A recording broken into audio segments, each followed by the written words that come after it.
Iba akala nila sobrang tahimik mo. Yung iba, ikaw yung taong hindi tumitigil ng pagsasalita. Yung iba, tingin sa'yo napaka-sweet, napaka-caring mo. Yung iba naman, ang tingin sa'yo napaka-cold, wala kang pakialam. Yung iba naman, ang tingin sa'yo napaka-talino at napaka-responsable. Pero yung iba, ang tingin sa'yo napaka-irresponsable mo, wala kang alam sa mundo. Walang ibang nakakakilala sa'yo kundi yung sarili mo.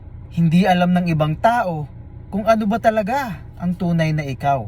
Ang pagkakakilala ng ibang tao sa'yo ay depende kung paano sila na-impluwensyahan ng paligid, kung paano kanila nakilala, kasama, kung paano ka ipinakilala sa kanila. Sino rin yung mga taong nagpakilala sa'yo sa kanila at kung ano rin yung ipinakita mo sa kanila. Pero yung totoong ikaw, ikaw lang talaga ang nakakakilala sa'yo. Kaya wag mong isipin kung ano yung tingin sa'yo ng ibang tao.